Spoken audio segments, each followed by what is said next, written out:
करवा चौथ का यह व्रत अपने पति की लंबी उम्र के लिए रखा जाता है। पति की आयु लंबी हो, स्वस्थ और सुखी रहे। इस दिन माताएं, पत्नियां भूखी रहती हैं दिन भर। और ये करवा चौथ का व्रत साल में एक बार इसलिए आता है कि पति पत्नी की यदि खटापटी है तो करवा चौथ के दिन कम से कम बेचारी आपके लिए दिन भर से भूखी है। अपने गुस्से को भुलाकर, अपनी पुरानी बातों को भुलाकर जाओ और वो आपकी लंबी आयु के लिए व्रत उपवास करती है, भगवान की पूजा करती है, चंद्रमा को अर्घ देकर प्रसन्न करती है। तो आपका भी धर्म है कि आज अपने हाथों से उसे कुछ खिलाकर उसका व्रत पूरा किया जाए। तो पुरानी बातों को भूलकर और पति पत्नी के जीवन में एक नए प्रेम के साथ नई जिंदगी की शुरुआत हो, ये करवा चौथ व्रत का उद्देश्य है। इस करवा चौथ व्रत का उद्देश्य केवल इतना है कि पति पत्नी में प्रेम बना रहे, एक दूसरे का विश्वास कमजोर ना पड़े। क्योंकि रिश्तों को चलाने के लिए ना सब्जी दाल स्वादिष्ट तब होती है जब बराबर मात्रा पर नमक भी हो, हल्दी भी हो, धनिया भी हो, मसाले भी हो, तब स्वाद आता है। उसी प्रकार जीवन में सबका स्वाद चाहिए, थोड़ा प्रेम भी चाहिए, थोड़ा रूठना मनाना भी चाहिए। रिश्तों में सबकी जरूरत पड़ती है और सबसे ज्यादा जरूरत पड़ती है विश्वास की।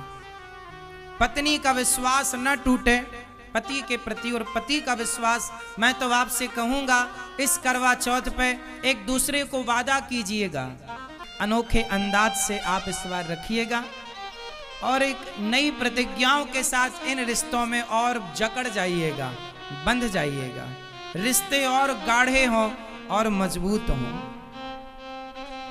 सूर्य भगवान को, चांद को अर्घ देने का सही समय रात्रि 8 बजे के बाद का मुहूर्त बताया गया है विद्वानों के माध्यम से। तो आपका ये व्रत जब चांद का दर्शन हो जाए तभी आप इस व्रत को पूरा करिएगा। अच्छा, करवा चौथ का मतलब है, करवा एक मिट्टी के बर्तन का नाम होता है और उसमें चलनी में दिया रखकर स्त्रियां अपने पति का मुंह देखती हैं। क्या ये बात सही है? तो चलनी पर ही दिया रखकर मुंह क्यों देखा जाता है मेरी माँ? सुपड़े पर दिया रख के मुंह क्यों नहीं?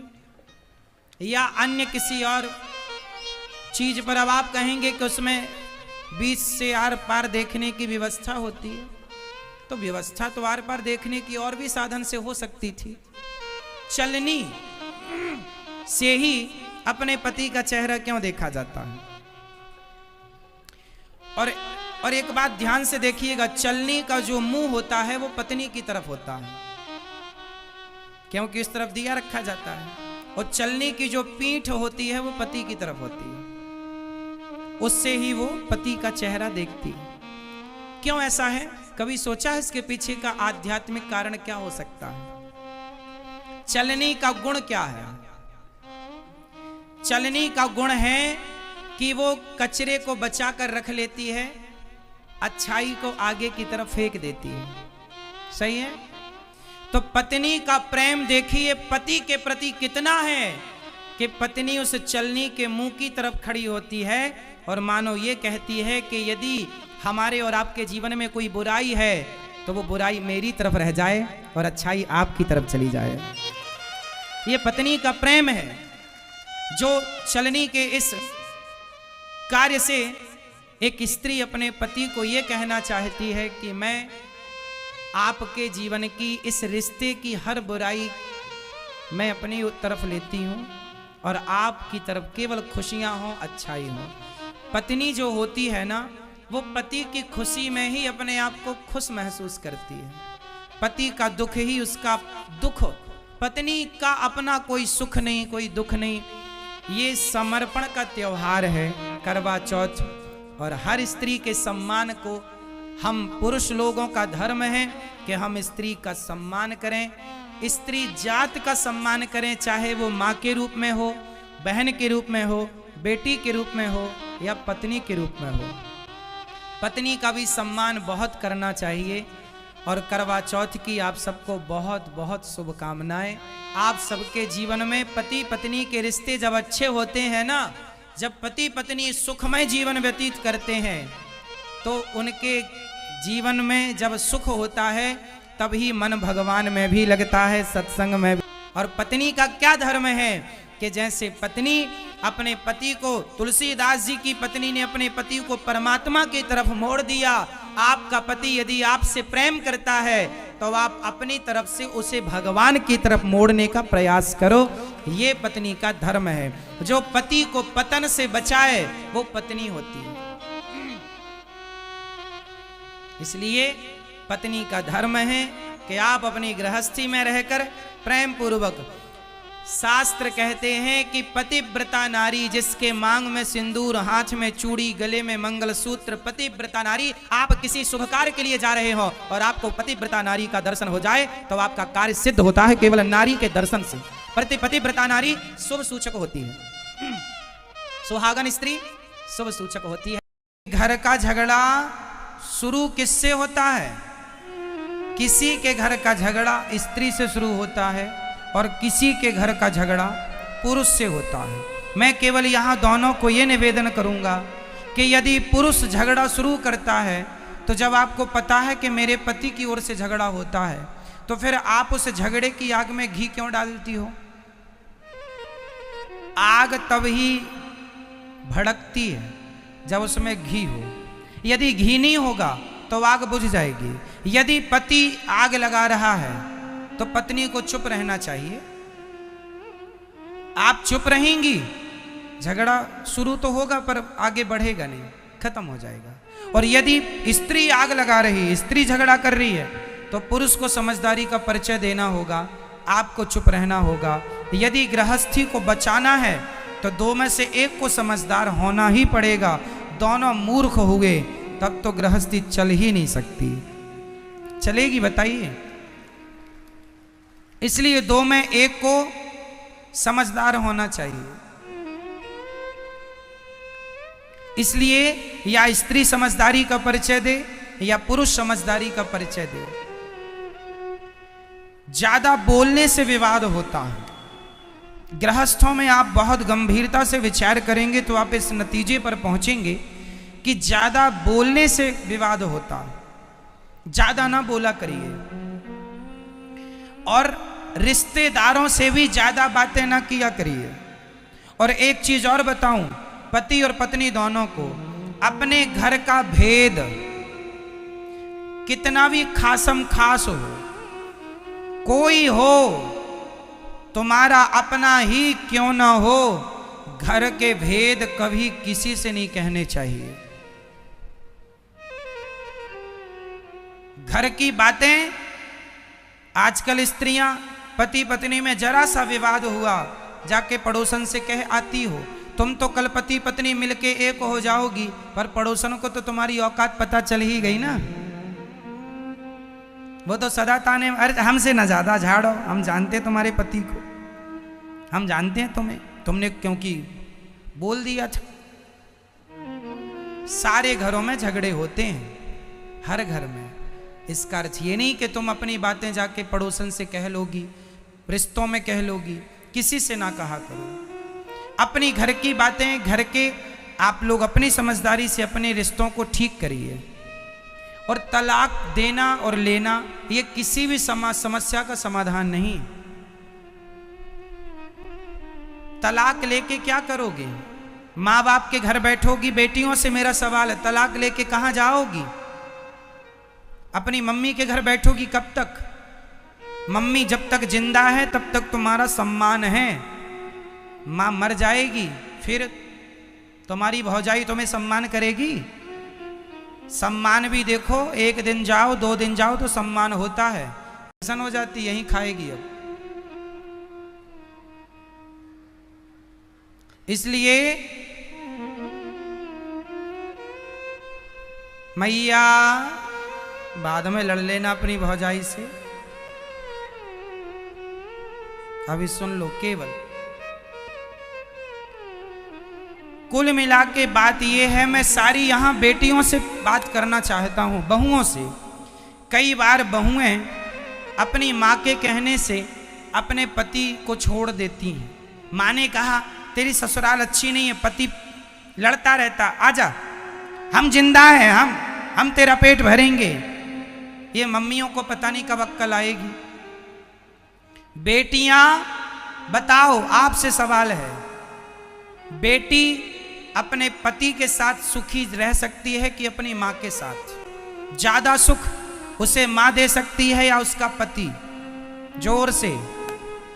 एक स्त्री का मां के साथ रहना उचित है या खुद के पति के साथ रहना जायज है? कहां रहना चाहिए? बोलो मेरी मां। अरे सिर ना हिलाओ, बोलो मेरी मां। किसके साथ? नहीं निकल रही आवाज। किसके साथ? मां के साथ, पति के साथ। हर स्त्री की भलाई पति के साथ रहने में है, ना कि मां के साथ रहने में। तुम पति को छोड़ के मां के साथ, तुम्हें ज्यादा अपनी मां की गर्मी है ना कि मेरी मां, मेरे मायके में तो सब कुछ है, हम कोई भीख थोड़ी मांगते थे, हम तो 56 भोग खाते थे। तो तुम्हें भी 56 भोग तब तक ही मिलेंगे जब तक मां जिंदा है। मां मर जाएगी, कुत्तों सी जिंदगी जीना पड़ेगा। हाँ या ना? फिर इसलिए अपनी भलाई चाहती हो तो अपने पति की बात मानो, अपनी मां की नहीं। जिन जिन बेटियों ने अपनी मां की बात मानी, शादी के बाद उनका घर उजड़ा है। शादी के बाद लड़की को अपने पति की बात माननी चाहिए। यदि अपने माँ बाप की बात मानेगी तो मैं लिख के दे दूंगा स्टाम्प पेपर में, जो लड़की अपने माँ बाप की बात मानेगी उसका घर कभी बस ही नहीं सकता, चाहे वो कितनी भी समझदार क्यों ना हो। माँ बाप के हिसाब से घरों में बाग नहीं लगेगा, आग लगेगी। इसका एक जीता जागता मैं उदाहरण दे सकता हूं आपको, कहो तो दे दूं? दे दूं? तो सुनो, ये कथा मैंने एक दिन सुनाई थी, पर इस मुद्दे पर नहीं सुनाई, इसलिए इस मुद्दे पर दोहरा देता हूं। महाभारत का युद्ध एक लड़की के पिता के कारण हुआ है। कौन है वो लड़की और कौन है वो पिता? सुन लो। महाराज शांतनु मत्स्यगंधा पर मोहित हो गए। कथा हमने सुनाई थी, केवल स्मरण कराएंगे आपको, समय पूरी सुनाने का नहीं है। केवल इतिहास से हम आपका परिचय कराएंगे कि जिस लड़की ने अपने माँ बाप की बात मानी उसके जीवन में परिणाम क्या हुआ। महाभारत की जननी कौन है आज मैं आपको स्पष्ट कर देता हूं। भीष्म पितामह गंगा पुत्र हो चुके थे। शांतनु का एक बेटा था, 14 साल की उम्र थी। भीष्म पितामह की उम्र कितनी थी? 14 साल का छोरा था भीष्म पितामह की उम्र। ये गंगा पुत्र थे। शांतनु गंगा जा चुकी थी, अपनी पत्नी के वियोग में ये तड़पते थे। एक दिन एक महिला इन्हें मिल गई, बड़ी सुंदर थी, उनसे विवाह करने का मन हुआ। उसका नाम था सत्यवती। मत्स्यगंधा भी कहते हैं, योजन गंधा भी कहते हैं। कई योजन तक उनके शरीर से खुशबू निकलती है, इसलिए योजन गंधा भी कहते हैं। ठीक है, मछली की गंध आती थी इसलिए मत्स्यगंधा भी कहते हैं। सत्यवती नाम है। सत्यवती एक केवट की बेटी थी, कथा हमने उस दिन विस्तार से सुनाई थी। तो केवट मतलब लड़की का बाप। चलो, अब लड़की का बाप चला हस्तिनापुर। हस्तिनापुर में महाराज शांतनु राजा थे। शांतनु तो अंदर थे। भेंट हो गई भीष्म पितामह से। उस समय भीष्म पितामह की उम्र कितनी थी? 14 साल के बच्चे से भेंट हो गई। तो जो लड़की का पिता मतलब मत्स्यगंधा का, सत्यवती के पिता जो केवट थे, उन्होंने कहा एक लड़की के बाप की दास्ता कह रहा हूं। उस व्यक्ति ने कहा, लड़की के पिता ने कहा कि कहो कुमार, राजकुमार, तुम्हारे पिता का दिल मेरी बेटी में आया है, शादी करना चाहते हैं। तो राजकुमार ने कहा, भीष्म पितामह ने कहा, जब मेरे पिता का निर्णय है और आपका निर्णय है तो आप देख लो। तो लड़की के पिता ने कहा कि मैं शादी तो कर दूंगा, पर मेरी बेटी तो इस घर में नौकरानी बन के रहेगी। क्यों क्यों नौकरानी बनेगी? भीष्म पितामह ने पूछा। तो लड़की के पिता ने कहा, आप तो राजा के पहले बेटे हो, राजा तो आप ही बनोगे, और हमारी बेटी का जो बेटा होगा उसकी तो कोई पूछ नहीं होगी। तो भीष्म पितामह ने तुरंत प्रतिज्ञा की, मेरे पिता की खुशी यदि इस महिला से है तो मैं आपको वचन देता हूं कि मैं कभी विवाह नहीं करूंगा, मैं कभी विवाह नहीं करूंगा, और इस गद्दी पर आपकी बेटी से उत्पन्न हुआ बेटा ही बैठेगा। ये देवताओं को साक्षी मानकर 14 साल के बेटे ने प्रतिज्ञा कर ली। इसी का नाम है भीष्म प्रतिज्ञा। अब सुनो, सत्यवती के बेटे हुए, उनके कोई संतान नहीं हुई। फिर संतानें व्यास जी के द्वारा हुई। धृतराष्ट्र, पांडु धृतराष्ट्र बैठे सत्ता पे और धृतराष्ट्र को पुत्र। यदि भीष्म पितामह उस गद्दी पर बैठते तो महाभारत का कभी युद्ध होता?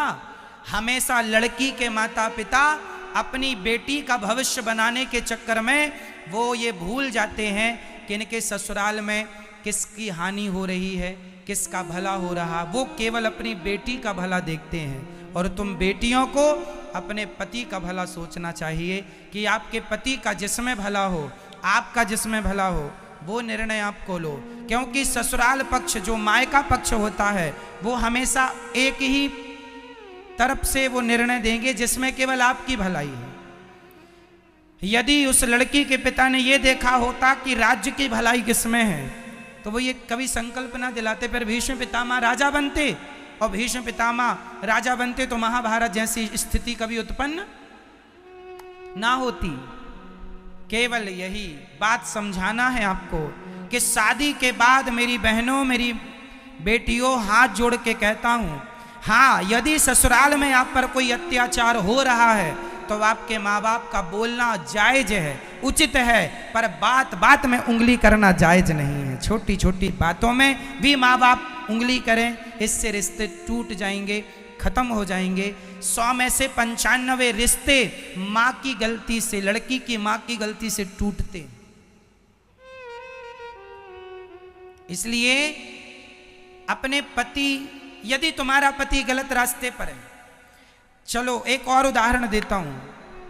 यदि आपका पति किसी और महिला के चक्कर में पड़ गया तो आप क्या करेंगी? भगवान करे कि आपके साथ ऐसा कभी ना हो, पर यदि हुआ तो आप क्या करेंगे? यदि आपको पता चल गया कि मेरा पति तो किसी दूसरी महिला के चक्कर में है, उससे बात करता है, उसके संग उठता बैठता है, जब आपको पता चलेगा आप क्या करती हैं? आप सबसे बड़ी गलती करती हैं। आप सबसे बड़ी गलती ये करती हैं कि जब आपको पता चलता है कि आपके पति का किसी महिला से चक्कर है तो आप तुरंत अपना सामान बांधती हैं और अपने मायके चली जाती हैं। अपनी माँ से बताती हैं। क्या होगा? माँ समस्या का समाधान नहीं कर सकती। तुम्हारा पति है, रास्ता भटक गया है, तो तुम पत्नी का, तुम्हारा धर्म है कि उसे सही रास्ते पर लाना है। तुम चली जाओगी तो वो तो और आजाद हो जाएगा। इसलिए उस समय तुम्हें अपनी माँ के पास नहीं, अपने पति के पास रहना है और उस महिला के पास जा करके उसे सबक सिखाना है। समझाओ प्यार से, बातों से माने तो बातें, कोर्ट कचहरी से माने तो वो, नहीं तो लातें कहाँ चली गई। ठीक है मेरी माँ? तो आपके रिश्तों में कभी ऐसी आग लगे तो आपको क्या निर्णय लेना चाहिए? क्या हमेशा अपने पति को बचाएंगी आप, और यदि पत्नी किसी पुरुष के चक्कर में पड़ जाए तो पति उससे बचाए। पति और पत्नी एक दूसरे के रक्षक हैं। एक दूसरे की क्या है, क्या है, क्या है मेरी माँ? पूरक, रक्षक। इसलिए कभी आपका पति एक तो रास्ता ना भटके, यही अच्छा है, पर रास्ता भटके तो आप तुरंत अपने पति कुछ भी कहे पर आपको उस महिला को सबक सिखाना चाहिए। यदि हर स्त्री अपने पति के लिए उन महिलाओं को सबक सिखाने लगी तो समाज की महिलाएं डर जाएंगी कि यदि हमने इसका घर बिगाड़ा तो हमारी बदनामी होगी, जमाना हमें क्या कहेगा। आप तो गलती ये करती हैं कि आप उठाए झोला मायके चली गई, यहाँ पति उसके संग मौज करता रहा और तुमने तलाक ले लिया, तलाक लेके घर बैठ गई। इससे तुम्हें क्या मिला?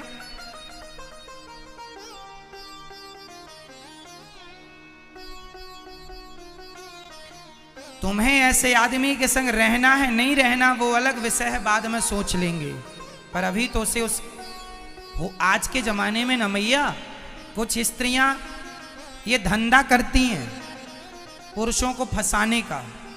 हो सकता है तुम्हारा पति भी उसका शिकार हो चुका हो। आजकल मार्केट में ये बड़ा धंधा चल रहा है। जो अच्छे लोग हैं उन्हें ये महिलाएं अपने झूठे जाल वाल में फंसाती हैं। हो सकता है उनमें से आपका कोई अपना हो। इसलिए हर पुरुष से मैं निवेदन करूंगा, पराई नारी से सदा बच के रहो। पराई नारी कभी तुम्हारी सगी नहीं हो सकेगी। कभी ना पराई नारी सगी होगी, ना पराया पुरुष सगा होगा। अपनी पत्नी और अपने पति में ही विश्वास करना सीखो। यदि तुमने किसी और के आंसुओं पे चले गए तुम्हारा सर्वनाश हो जाएगा। कुछ महिलाएं कैसे फंसाती हैं? एक महिला एक पुरुष के पास आई, रोने लगी, हमारा पति हमें बहुत मारता है। तो पुरुषों की तो दया बड़ी होती है। अच्छा बहुत मारता, आओ हमारे पास बैठो, कॉफी पियो, चाय पियो।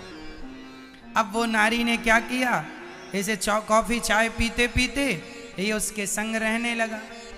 बड़ा वो रोए कि हमारा मारता, हमें तो प्यार ही नहीं करता। तो ये बैठा सबका ठेका लेके कि मैं करूंगा तेरे से प्यार, अब तेरा पति तो करता नहीं है।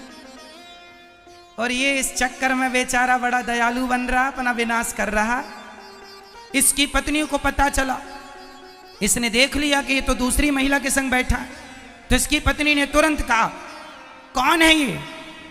बोलता है मैंने बड़ा धर्म किया है, बड़ा पुण्य किया है। कौन सा पुण्य कर दिया तुमने? बोले इसके पति ने इसको प्यार नहीं किया, बहुत डांटता है, बहुत मारता है, तो मैं इसको प्यार करता हूं। अब तुम भी मेरी पत्नी हो और ये भी मेरी है। लो ये कौन है? इन्हें क्या कहेंगे? क्या यही गृहस्थ जीवन का धर्म है? रोते हुए की मदद करना अच्छी बात है, विपत्ति पे किसी के संग खड़े हो जाना अच्छी बात है, पर किसी विपत्ति का आप उससे उसके बदले में उसका चरित्र मांग लें, ये बहुत बुरी बात है कि तेरी मदद मैं चरित्र के बदले करूंगा या करूंगी। इन चक्करों में ना पड़ा करो। समाज बहुत गलत रास्ते पर चल चुका है, बहुत गलत कदम बढ़ चुके हैं लोगों के।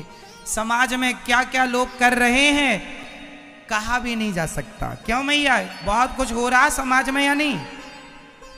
तो ऐसी गंदगियों से आपको अपने पतियों को बचाना है, अपनी पत्नियों को बचाना है और आने वाली पीढ़ी को, बेटा और बेटियों को बचाना है इस गंदगी से, कहीं आप शिकार ना हो जाए। इसलिए पति पर जब कोई चरित्र का हमला होगा तो सबसे पहले साथ कौन खड़ा होगा? पत्नी। और पत्नी के संग पति, और एक दूसरे के चरित्र की रक्षा करो, एक दूसरे के काम आओ और प्रेम से गृहस्थी निभाओ। एक दूसरे से प्रेम करो, पत्नी पति से प्रेम करे, पति पत्नी से प्रेम करे। जैसे हमारे राम सीता से प्रेम करते हैं और सीता राम से प्रेम करती हैं, और दोनों से प्रेम हो और दोनों पति पत्नी मिलकर दोनों भगवान से प्रेम कीजिए, यही सदगृहस्थ है।